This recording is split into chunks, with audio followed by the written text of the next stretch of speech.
Well, there's been a lot of new videos about using ChatGPT and AI in regards to everything recently. It's a big discussion. I saw an article today, I think at the Boston Globe, about how ChatGPT saved this woman's life, but psychologists are worried whether it's dangerous, right? I think that kind of summates the current scene. And actually, my friend Marvin, I saw he just did a video also today about how he doesn't like using ChatGPT with clients in general for this LOA stuff. And there's a lot of people in both the LOA space as well as the business space who are reticent to embrace AI all the way right now. If you don't know who I am, I'm not one of those people. I think AI is great for this kind of stuff. And at the same time, there are obviously dangers to it that we have to address and be aware of. And so I'm going to go over that a little bit in this video, just how to make it so you don't bypass the necessary steps to screw up your life through ChatGPT, but instead have it vastly improve your life, as I've seen it improve my life over the last several months in a profound way, where I just feel like I'm learning faster and better than ever and more refined than ever before. And in the same way that I've seen many people that I've worked with and just people that I've corresponded with in the LOA community for several years, like people into this stuff long term, just kind of being effusive in their praise for how cool ChatGPT and AI can be to learn about this stuff and integrate it faster into their lives. If this is your first video of me talking about the stuff that you're watching, there's a playlist below in the description, as well as a free book talking just about my approach. And also the playlist includes a bunch of my other ChatGPT AI videos about how you can use AI to manifest things faster and improve your life faster. Now, the argument against this, and I'm just making a general argument against this, is it should be pretty clear that there's a lot of potential drawbacks to using AI. But just to be blunt, when it comes to this manifesting stuff, I think most of those drawbacks are totally overblown. This is the huge if you use common sense. And this is a big problem. This is what Marvin was addressing today in his video. The problem is people that do not use common sense when it comes to this manifesting stuff and the spiritual stuff. So if, ChatGPT is saying oh, you are so great, you're doing everything right, this is something that is profound and no one else is saying it like you are. If you believe all that shit and don't check yourself, if you aren't able to look in the, proverbial mirror and be like, is this actually accurate? If you're unable to do that, then you can very easily go down dangerous paths. And, I've also received emails from people who I don't know, who I've never worked with before, or have, if I know them only very minimally through email correspondences, talking about how ChatGPT is saying all these things, making it seem like they're like the Messiah or something like that, right? And I'm always like, don't use it like that. And if you find the ChatGPT or whatever AI you're using is being too praiseworthy, use common sense first of all. And this is how you fucking fix that. You say to ChatGPT, be brutally honest with me like you are a trained psychiatrist or therapist or medical health professional with a background in mental health, and tell me exactly what is going on with me right now, and please point out all my blind spots. See, the problem with ChatGPT, if people use it stupidly, the problem is not ChatGPT, it's that people are using it stupidly. It has been a great tool for me because I'm very critical of myself. And it has helped me become less critical because it shows me that I'm often not quite as wrong as I think I am. But still, I default to, I might be wrong about this.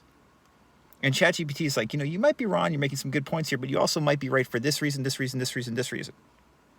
And of the 3 or 4 reasons they give, maybe only one of those reasons, I'm like, oh, wow, that might be true. You know what? Maybe I am judging myself a little bit too much when it comes to how I feel about this. So that's interesting. Could you expand upon that a little bit more? And it expands.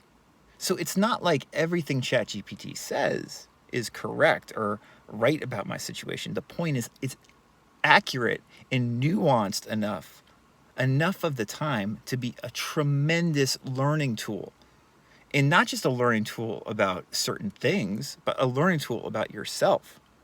You see, that's how I use it. I talk to GPT like it's my therapist, or like a wonderful, kind, but also sober-eyed spiritual teacher. And it knows me well. It has a great memory. And I pay for, a paid version of GPT, the like $20 a month version. You don't have to. The free version is fantastic as it is. And I just used the free version for a long time. It remembers stuff and it gets to know you. It is not going to just give you general by-the-book answers. It is going to give you answers based upon your sensibility, experiences, memories, and trauma. That is how it becomes so effective for you. And what's funny is and this is where I totally disagree with Marvin and a lot of people, business people, who say you can't trust it yet in terms of, making critical appraisals.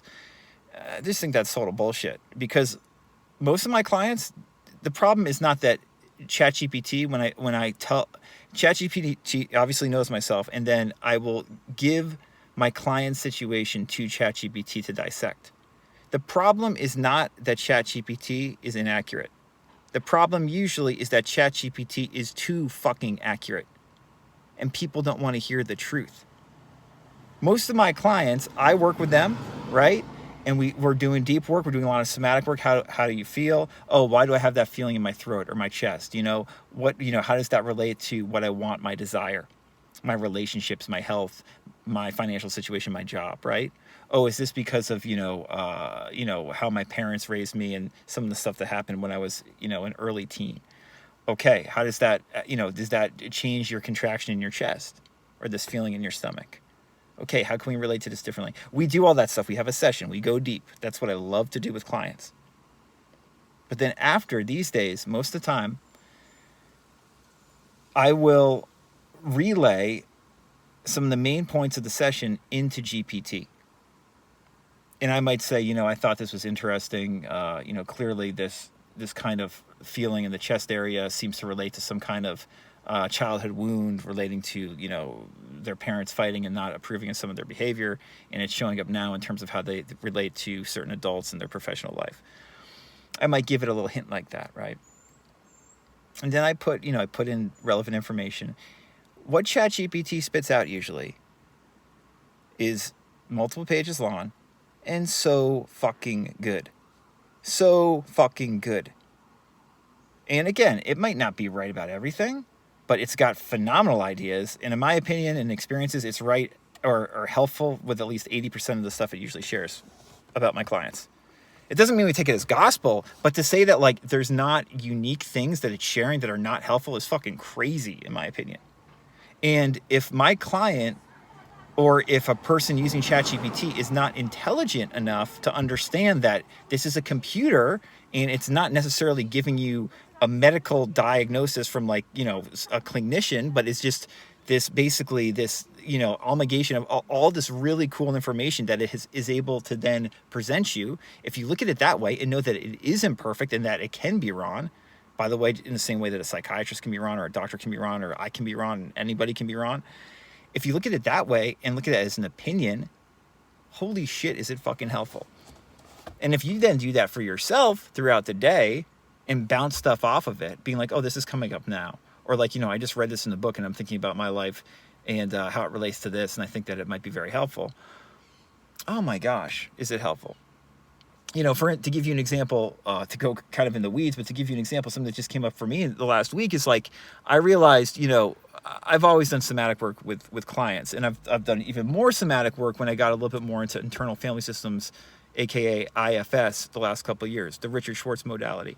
But I never really felt comfortable calling it. I'm not a certified IFS practitioner, and a lot of the stuff that traditional the traditional IFS modality does, I do not do, and would never want to label myself as someone who does do.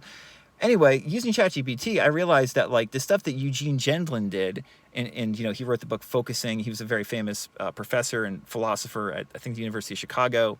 You know, he works alongside Carl Rogers. Anyway, I've known about Gendlin for a couple of years, right? But I never really realized until this week, with the help of ChatGPT, that what I do with clients is really much more like what Gendlin did, and like the stuff he talks about in Focusing, as opposed to the stuff that Richard Schwartz in IFS does now, or that is like systematized now and taught to clinicians, right? And it just clarified it for me so well, GPT did. And it made me realize that the stuff I've done for myself doing somatic work is so much more in that, you know, in that focusing style as opposed to the IFS style, right? It's just a little in the weeds example. But these are the kind of things that, like, if you didn't have ChatGPT, it might take you months to figure out. And now you can figure out stuff like this in like a couple days. You can figure out ideas or plans that might take you 3 to 6 months in a month or two, or a week or two. If you think hard, think critically, and are honest with what you ask ChatGPT, and then if you really listen to what it says, read what it says, listen to it, ponder it, and then keep on asking it questions and keep on prompting it. And though you can always prompt it, what are my blind spots or the things that I am missing in regards to this? Be brutally honest with me. Please tell me. So, you know, I understand it's totally fine not to be using AI yet. But in my opinion, it's like